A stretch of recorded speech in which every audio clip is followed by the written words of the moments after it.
Salut tout le monde. Bon, nous y voilà à nouveau sur notre chaîne, votre chaîne préférée de Yoga Libre. Aujourd'hui, on a à nouveau un invité super spécial pour moi, quelqu'un que j'aime beaucoup et qui a accepté de participer à cette conversation. Voilà, ça va être très marrant, très spontané comme d'habitude. Donc, ça va être axé sur les personnes qui veulent éventuellement devenir ou qui sont dans ce processus d'être professeur de yoga. Donc voilà, je donne la bienvenue à mon cher ami Avi, voilà le beau gosse du jour. Salut tout le Salut tout le monde. monde, salut Liliette, coucou, merci pour les compliments et merci pour la présentation. Comment ça va? Ça va bien? Super bien, ouais, ça va. Ok, écoute, donc ici sur cette chaîne, tu vois, on aime les choses au naturel. Donc comme ça, je te poserai des questions que je n'ai pas la moindre idée quelle question ça va être. C'est pas Voilà. grave, c'est du live, c'est du Voilà, live. c'est du live tout le monde. Donc, pour la petite histoire, raconte un peu au grand public, voilà, comment on se connaît, depuis combien de temps, etc.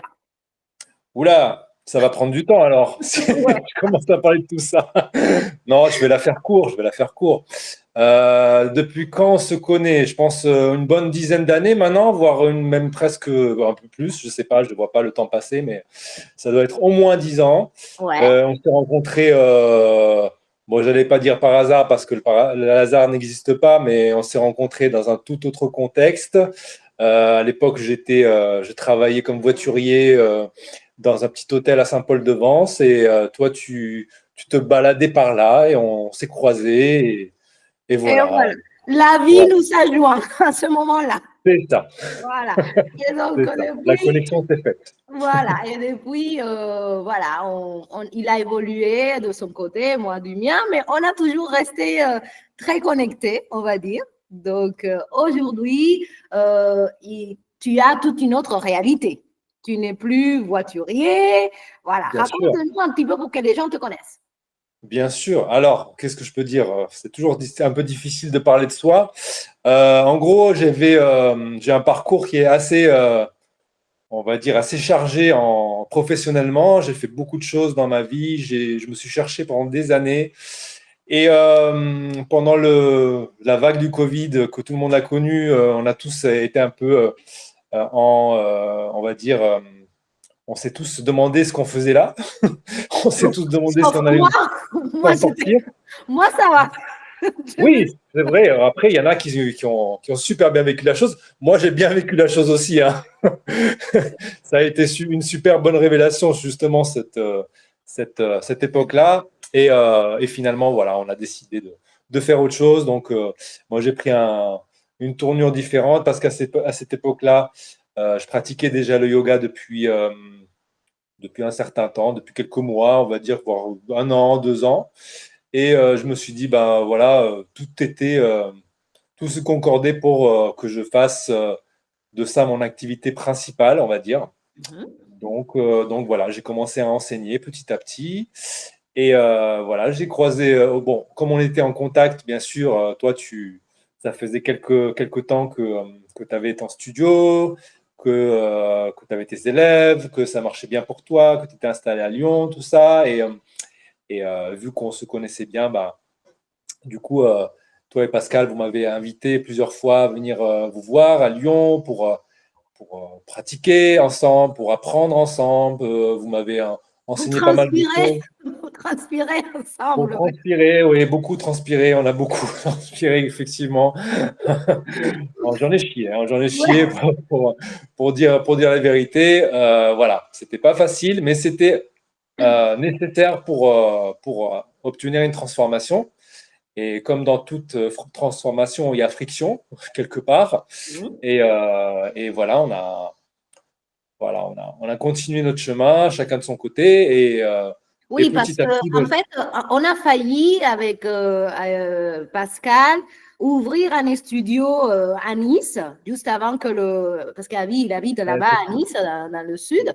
Donc, du coup, moi, je t'avais proposé de faire partie de notre équipe, de te former pour cette hypothétique studio. Mais bon, effectivement, après, il y a eu le Covid qui a remis effectivement les priorités, les idées, les envies en place. Et bon, ça s'est pas fait à ce niveau-là, mais je pense que peut-être ça a été, ça t'a donné un petit peu la, comment on dit en français, en espagnol on dit el bichito. Ça t'a donné un petit peu, ça a éveillé un petit peu ta curiosité, tu vois, pour commencer à enseigner, à envisager de te mettre devant des gens, de parler en public, de partager, simplement. Voilà, explique-nous qu'est-ce que tu faisais comme, j'aime pas trop dire ça, mais bon, comme type de yoga. Quand tu as commencé par quoi, par quelle technique? J'ai commencé un petit peu par curiosité. Bon, je suis venu au Bikram.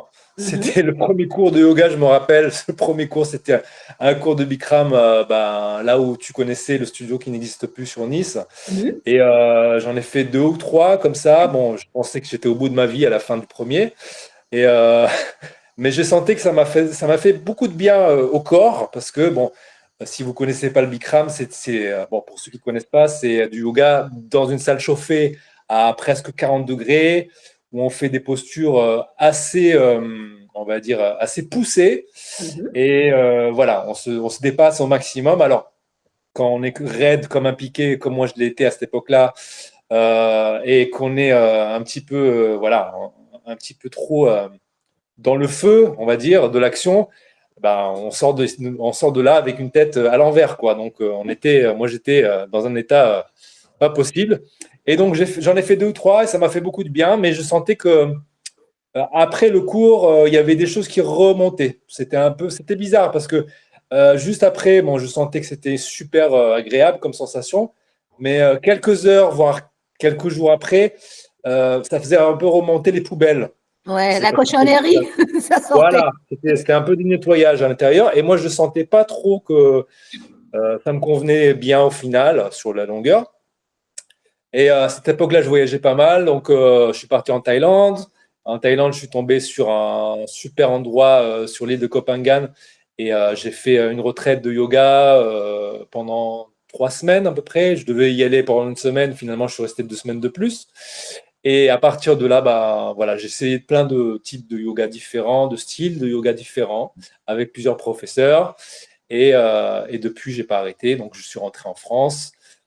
J'ai commencé à faire de l'Iyengar parce que sur Nice, il y avait que ce studio-là qui me parlait, qui était on va dire, aligné à ce que je voulais faire. Et c'est marrant que je dise aligné parce que l'Iyengar m'a réaligné parce que on travaille beaucoup l'alignement en Iyengar. Pour ceux qui ne connaissent pas, encore une fois, c'est une méthode très efficace pour l'alignement et pour apprendre les postures, on va dire, d'une façon très linéaire, mais très efficace. Ouais, on va dire. Ouais. Donc, Ouais. voilà. Donc, ça, c'est le premier mot qui me vient. Après, on peut en parler pendant des heures, mais bon, voilà, c'était très efficace. Et j'en ai fait pendant 2 ans dans un centre de yoga qui est super intéressant, qui est dirigé par Christian Pisano, qui est une des figures de l'Iyengar d'aujourd'hui, parce qu'il a été le disciple direct de BKS Iyengar pendant quelques années. Voilà, donc j'ai pratiqué là-bas et ça m'a beaucoup aidé, ça m'a beaucoup stabilisé dans ma pratique. Mais en même temps, ça m'a aussi enfermé dans on va dire, dans un schéma. Ouais. Et j'étais plutôt persuadé que c'était ça le yoga et pas autre chose.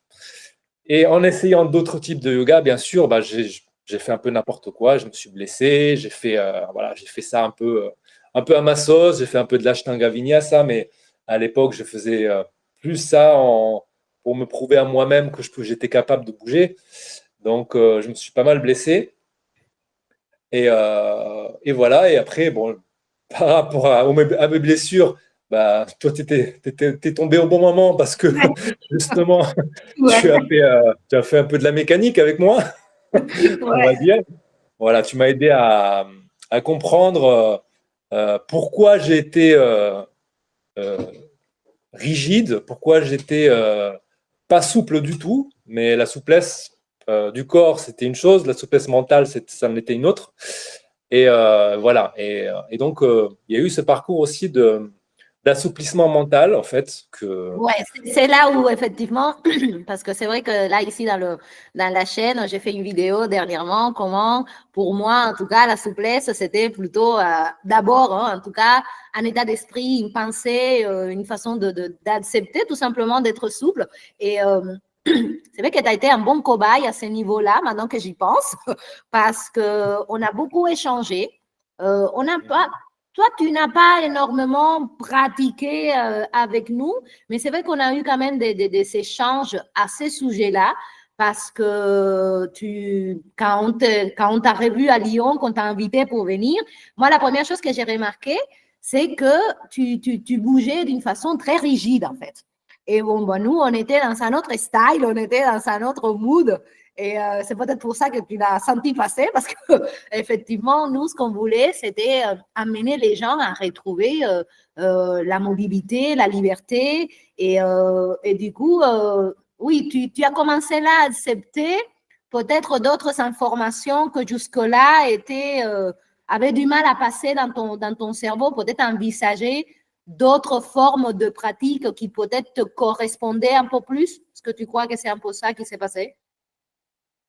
Oui, oui, oui. Bah, en fait, pour moi, le yoga, c'est encore une fois, c'est un terrain de recherche personnelle permanent. C'est-à-dire que même au bout de 20 ans, 30 ans de pratique, je pense, ce que je n'ai pas encore, mais les gens qui sont très avancés dans le yoga, j'en ai connu quelques-uns, des grands enseignants qui m'ont dit tous la même chose, en fait, que c'est que le yoga, c'est une recherche permanente. Donc, on évolue et on atteint plusieurs stades dans la pratique, aussi bien que dans la vie, qui nous permet aussi d'explorer des nouveaux terrains. Et chaque période en fait, de pratique, comme chaque période de la vie, te permet d'évoluer différemment, de bouger différemment. Il y a aussi l'âge, les années qui passent, qui font Ah, que ça va, on est exagère tous pas non plus. Hein. différents. Ouais, T'as pas on 80 pratique ans non plus. différemment. Non, non, pas du tout. Mais au contraire, c'est un avantage aussi d'être un peu plus âgé parce que quelque part, on comprend les choses différemment et on est moins dans cette, encore une fois, dans cette performance Hmm. euh, qu'on peut voir aujourd'hui sur le marché du yoga. D'accord, Que ok. tout le monde fait, que nous fait beaucoup, beaucoup d'acrobatie, beaucoup de performances pour être un peu Instagrammable. Mhm. Et au final, quand on est un peu plus âgé, on va dire, on est un peu plus limité, on va dire, dans ce terrain-là, surtout si on n'a pas commencé jeune. Je pense par exemple à Uttanasana, c'est une posture qui est très, pour moi, qui est assez difficile. C'est une flexion en arrière qui se fait très facilement chez certaines personnes et d'autres personnes sont assez, on va dire, coincées par rapport à ça. Mais encore une fois, le yoga est là pour nous rappeler que le plus important, c'est les actions qu'on met en place et pas forcément le résultat. Le résultat, ça peut venir après. Et même si ça ne vient pas de suite, ça veut dire qu'il faut quand même continuer à explorer le terrain. Donc c'est ça qui est important surtout. Oui, bon, moi, c'est vrai que je partage un peu partiellement ta vision, parce que c'est vrai que de mon expérience, par exemple, Urva Dhanurasana, c'est pas forcément quelque chose qui a obligatoirement à voir avec l'âge. Tu vois, moi, j'ai un de mes élèves de 72 ans qui arrive à la faire. Et donc, c'est un petit peu, tu vois, trouver pour moi cet équilibre entre ne pas rester arrêté avec l'idée que parce que j'ai un certain âge ou j'ai pas un certain parcours, etc., c'est inaccessible ou ça va être dur parce qu'effectivement, tu vois, dans cette chaîne, on essaie, moi j'essaye en tout cas d'amener une autre vision, que c'est d'accepter le fait que c'est accessible. Tu vois, parce que de mon parcours, de tous les gens que j'ai vus, j'en ai vu quand même pas mal à Lyon qui arrivaient en mode fauteuil roulant, prothèse des hanches, prothèse de tout ce que tu veux. Et en quelques séances, il y avait la transformation qui s'est faite. Donc, je pense que c'est important de pouvoir accepter les deux discours parce que de la même façon que je trouve ça très bien que tu sois sur ton tapis dans un mood, on va dire, des recherches, de te faire du bien et pas forcément aller au-delà de tes capacités pour poster sur Instagram, etc. Mais en même temps, il y a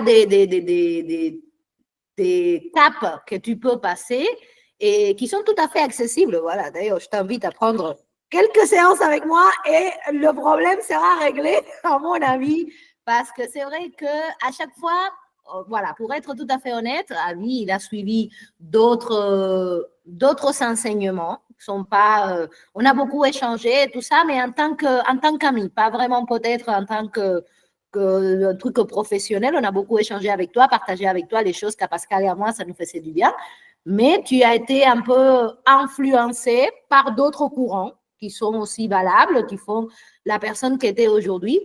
Et les fois où je t'ai vu venir dans les classes, tu vois, je pense, et ça, je pense que ça peut parler à beaucoup de monde, que tu te vois beaucoup plus raide que tu l'es. Vraiment. Je pense que ça t'aiderait beaucoup de commencer à te détacher, à arrêter de t'identifier avec cette pensée, tout simplement, que tu es raide comme un piqué ou que ci ou que ça. Je pense que tu peux reconnaître que tu as fait beaucoup de chemin, que tu as beaucoup amélioré ta souplesse et tu vas commencer à réfléchir comme quelqu'un qui, tu vois, qui est souple, pour qui faire le grand pas en sortant des Hadomouk, tu vois, c'était pas si difficile que ça parce que, effectivement, moi, je t'ai montré concrètement dans la classe que tu pouvais le faire, tu vois. Et donc, c'est important que tu absorbes cette idée, que tu l'intègres parce que ça va te permettre de pouvoir continuer à explorer parce qu'il faut quand même dire quelque chose tout le monde. Le corps, il est là pour l'utiliser. Il faut l'utiliser à bon escient, il faut le comprendre, il faut le chuchoter, tu ne peux pas le fouetter en permanence, mais il faut l'utiliser. Il faut le développer, il faut le bouger dans tous les sens, parce que ça, c'est aussi un synonyme de santé, tu vois. Donc, juste faire gaffe à ça, rester ouvert, peut-être accepter que on est un peu, tu vois, comme quand on est gamin, qu'on arrive à faire les choses sans problème, parce que c'est notre vraie nature, tout simplement, tu vois. Que c'est ce que nous sommes. Nous sommes à la base des personnes mobiles, avec moins de limitations.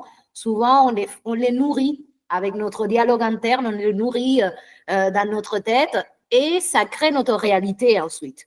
Alors qu'il y a toute il y a toute une autre vision qui est possible. Moi, effectivement, peut-être je suis très utopique par rapport à ça, mais voilà, si ça peut te faire du bien, voilà, je te confirme que en acceptant la souplesse comme quelque chose qui fait partie déjà de toi, bah, tu sens, tu vois, à l'intérieur de toi que les barrières tombent, que les choses se relâchent et que tout simplement, ça fait du bien. Voilà, donc c'était le conseil du jour, voilà, continue. Et donc, du coup, tu as passé du coup, ton diplôme d'État. Raconte-nous un petit peu comment ça a été cette expérience, qu'est-ce que tu as pensé de cette expérience, parce qu'il y a peut-être beaucoup de personnes qui souhaitent faire un tour de 180 degrés à leur vie, sortir éventuellement d'une activité qui ne leur plaît pas, qui sont déjà pratiquants de yoga et qui aimeraient, adoreraient s'élancer dans le, entre guillemets, oui, business du yoga. Donc, c'est comment un peu, raconte-nous ton parcours, comment tu as vécu la chose. Alors, donc, on va arriver jusqu'aux 200 heures, justement. Moi, à un moment donné, je voulais commencer à enseigner parce que je voyais que le yoga prenait une grande place dans ma vie et je me suis dit, bon, bah, c'est le moment peut-être de commencer à partager avec les gens. Chose que tu me disais toi-même, tu me donnais le conseil de commencer à enseigner parce que tu sentais que voilà, c'était le moment peut-être voilà, pour se lancer dans l'aventure. Donc, j'ai été dans plusieurs studios sur Nice. À l'époque, il existait. Maintenant, il y en a beaucoup moins parce qu'il y a beaucoup de studios qui ont fermé. Et 80% des studios me disaient: ah non, non, mais nous, si tu n'as pas le diplôme de 100 heures, tu ne peux pas travailler chez nous, machin, ici et ça. Donc, bon, ça m'a un peu étonné au début parce que moi, en faisant des recherches personnelles, je me suis dit, bon, le 200 heures Yoga Alliance que tout le monde veut passer, voilà, c'est pas quelque chose d'officiel sur le marché du yoga, surtout à cette époque-là, parce que tout le monde le passait, à l'époque, tout le monde allait le passer en Inde ou en Thaïlande, où écoutez, tu pouvais le passer pour 150 euros. ce qui n'est plus du tout le cas aujourd'hui. Aujourd'hui, les teacher training en 200 heures, c'est au moins entre 2000 et 6000 euros. Ça dépend avec qui tu le passes et où tu le passes.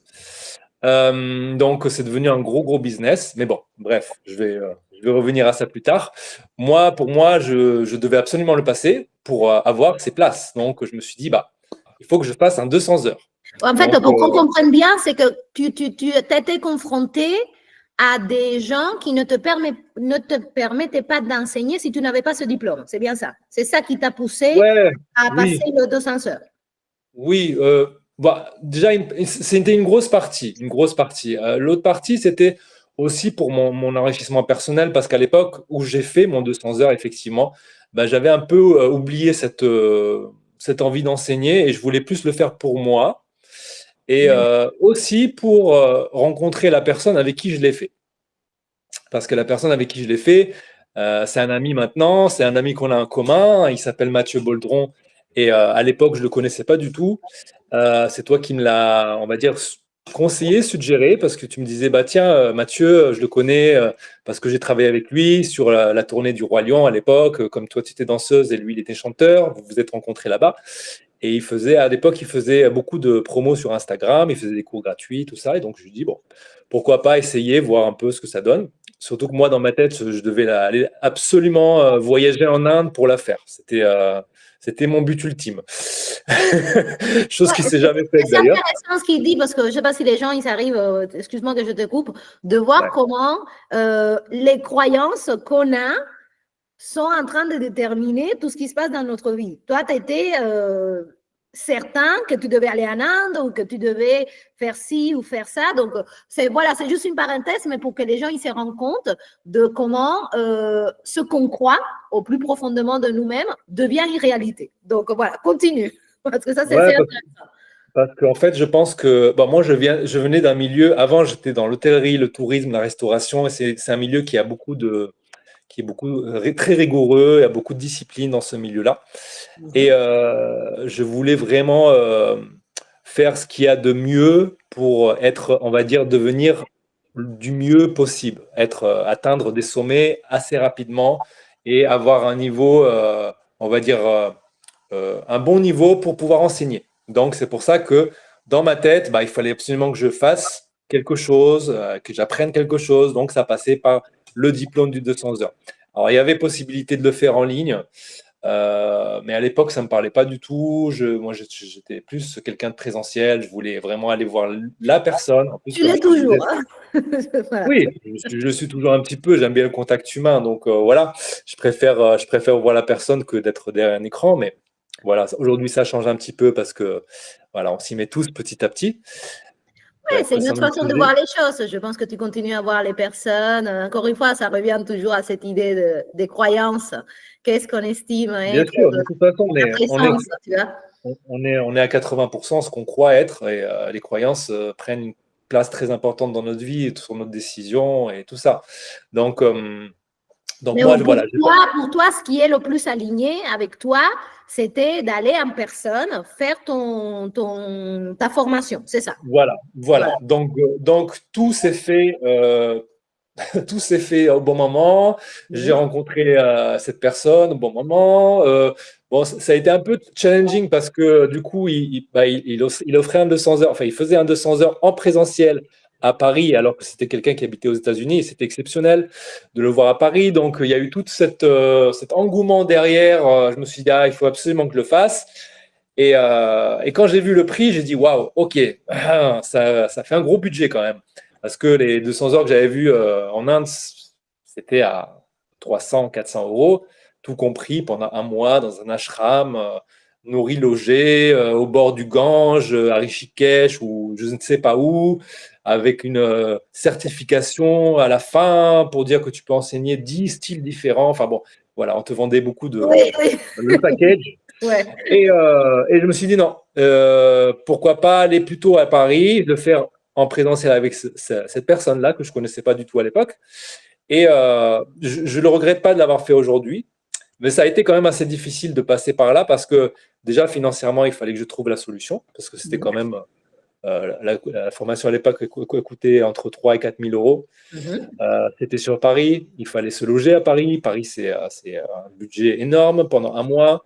Donc, la formation en tout, bon, je ne sais pas si je peux le dire ici sans filtre, mais en tout, j'ai dû payer entre 6 000, ouais, à peu près 6 000 euros. D'accord, Donc, ok. voilà, c'est un gros budget pour un 200 heures. Mais voilà, c'était plus pour rencontrer la personne, pour apprendre des choses, Mhm. pour voilà, il y avait toutes ces choses-là, et je me suis dit bon, il faut absolument que je le fasse, donc j'ai trouvé les solutions pour travailler pendant une saison sur une plage, à faire le service pendant une saison. Toutes mes économies sont passées par là. Donc c'était au mois de septembre, ça a commencé le 1er septembre, et le 1er septembre, j'étais à Paris et j'ai démarré la formation avec Mathieu. C'était une formation qui était très enrichissante. On a appris beaucoup de choses. En fait, dans une formation de 200 heures, il y a quelques, on va dire, lignes conductrices qu'il faut absolument faire. Il y a, on va dire, un cahier des charges. Ils appellent ça un cahier des charges où tu es obligé d'apprendre. Enfin, les professeurs sont censés te donner les bases pour pouvoir enseigner le yoga d'une façon, on va dire, sûre, pour pas dire n'importe quoi, pour pas faire n'importe quoi, et pour ta culture personnelle, connaître un petit peu l'histoire du yoga, la philosophie du yoga. Mais ça reste vraiment les bases, hein, parce que 200 heures, ça passe très vite.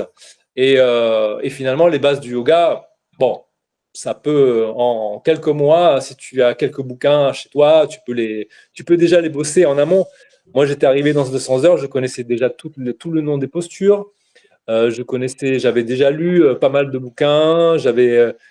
Voilà, je m'étais bien renseigné avant. Donc ça m'a beaucoup parlé, en fait, ce que j'avais vu et entendu sur ce 200 heures-là. Donc, je me suis senti assez à l'aise.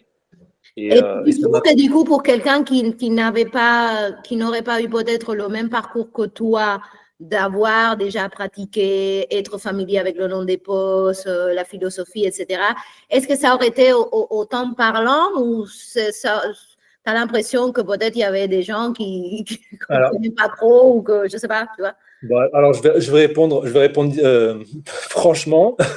Oui, vas-y, bah oui, on est là pour être sans filtre, hein. C'est pas, Ok. il n'y a rien de personnel, J'étais, c'est j'étais, on va dire, j'étais le seul, on va dire, je pense, à être un peu préparé par rapport à tout ce qui est philosophie, non des postures, tout ça. Tous les gens qui étaient là à 80% donnaient déjà des cours, Mhm. mais ne connaissaient rien, on va dire, à la philosophie du yoga, ils ne connaissaient rien euh, en sanskrit, ne connaissaient rien, on va dire, pas grand-chose dans l'aspect, on va dire, du yoga traditionnel, enfin, le yoga on est censé connaître pour donner pour informer les gens, pour montrer aux gens que voilà, Mais il faut connaître mais certaines choses. pourtant, ils s'enseignaient déjà. Ils enseignaient déjà, oui, bien sûr. Après, je me suis rendu compte aussi que c'était pas le plus important, parce que Mhm. le plus important, finalement, c'est ton expérimentation. C'est pas uniquement les informations que tu emmagasines, parce qu'il y en a d'autres de l'autre côté qui connaissent énormément de choses, beaucoup plus que moi, que la plupart même qui sont presque philosophes, parce ils ont lu la Bhagavad Gita de plein de façons différentes, ils ont étudié le Hatha Yoga Pradipika, les Yoga Sutras, ils connaissent par cœur, ils chantent des mantras, ils ont beaucoup de culture au niveau yoga. Mais quand tu vois leur pratique du Hatha Yoga, leur pratique physique, posturale en tout cas, c'est pas vraiment ça, quoi. Enfin, en tout cas, bon, ils ont pas. C'est pas ça Oui, qui leur. donc il y a un décalage entre ce qu'on peut connaître et après, concrètement, ce que tu arrives à Ouais, faire de la même il y a façon qu'il. beaucoup de, il y a beaucoup de décalage. Mais je pense que c'est aussi propre à chacun, c'est aussi propre à différentes sensibilités de personnes. Parce que finalement, encore une fois, le yoga, c'est quelque chose que tu expérimentes et, tu viens aussi chercher dans le yoga certaines choses dont tu as besoin ou en tout cas qui peuvent t'intéresser et qui peuvent te parler. Moi, j'étais quelque part très actif dans une pratique très physique. Moi, je suis très Pitta. Dans la Ayurveda, Pitta, c'est quelqu'un qui est très. Voilà, c'est un peu le tempérament de feu. Donc, on est très actif. On a envie de bouger, bouger, bouger, bouger tout le temps. Et donc, voilà, ça m'a parlé. Cette pratique dynamique qu'on faisait tous les jours, tous les matins, de se lever très tôt, de faire des exercices de kriya, de respiration, après de pratiquer, après dans l'après-midi faire des ateliers sur les postures, tout ce qui concernait les postures. Bon, moi, j'ai adoré parce que ça m'a aussi appris à connaître mon corps. Donc, cette partie-là du 200 heures était très enrichissante pour moi parce que ça m'a permis aussi de comprendre comment est-ce que je faisais, pourquoi je faisais certaines postures, alors que je ne savais pas vraiment pourquoi, ce que ça voulait dire. Donc, ça, c'était sympa, c'était assez marrant de pouvoir découvrir ça. Voilà. Et pour revenir aux 200 heures, c'est vraiment la base. C'est vraiment la base. Si tu veux enseigner le yoga aujourd'hui, tu peux passer par un 200 heures, effectivement. C'est le choix de chacun. Moi, encore une fois, je l'avais choisi et